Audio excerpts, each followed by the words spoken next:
Hi everyone, welcome back sa aking channel na GTR Math Tutorial at Facebook na RJ Enseñado. So for today's video, we will discuss another math majorship problem para sa licensure examination for teachers, number 9 na tayo. Okay, so tungkol lang ito sa algebra. So find the measure of an angle if the measure of its supplement is 39 more than twice the measure of its complement. Okay, so try nyo munang sagutan bago panoodin ang solution ko. So we have 39, 38, 60, and 120 sa ating mga choices.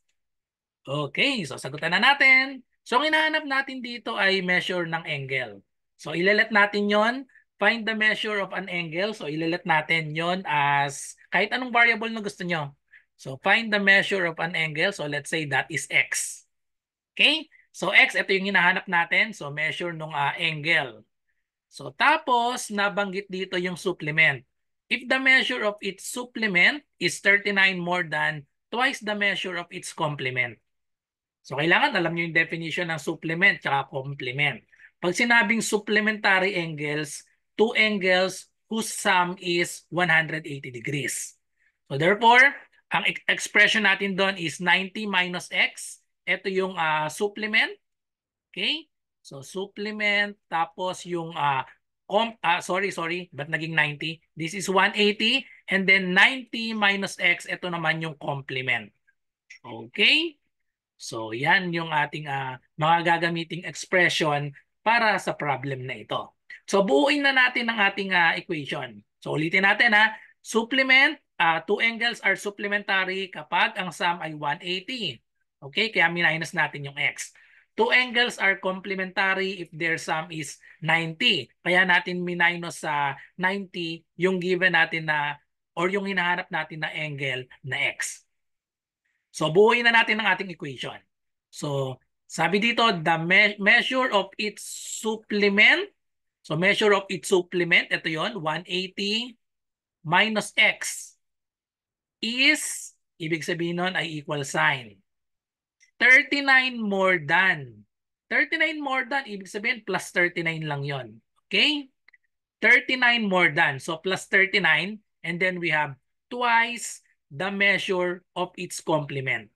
So twice, imumultiply natin sa 2 ang measure ng complement which is 90 minus x. Okay? So yan ang ating working equation.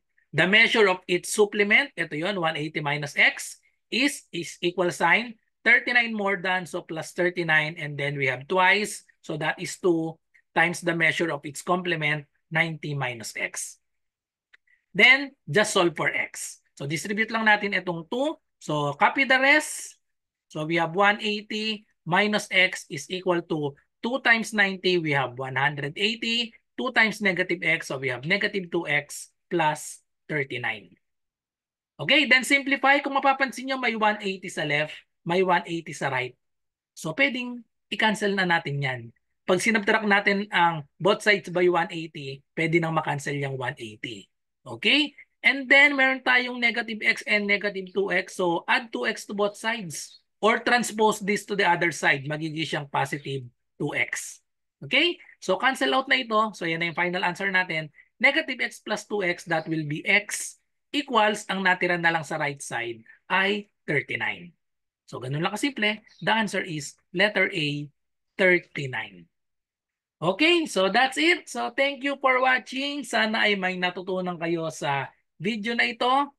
And then, kung meron kayong math question, ay i-comment nyo lang sa aking channel, GTR Math Tutorial, or i-PM nyo ako sa aking Facebook na RJ Enseñado.